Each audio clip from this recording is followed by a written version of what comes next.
مَا أَرْسَلْنَاكَ إِلَّا مُبَشِّرًا وَنَذِيرًا قُلْ مَا أَسْأَلُكُمْ عَلَيْهِ مِنْ أَجْرٍ إِلَّا مَنْ شَاءَ أَنْ يَتَّخِذَ إِلَى رَبِّهِ سَبِيلًا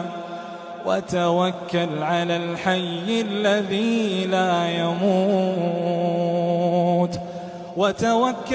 الْحَيِّ الَّذِي لا يموت وسبح بحمده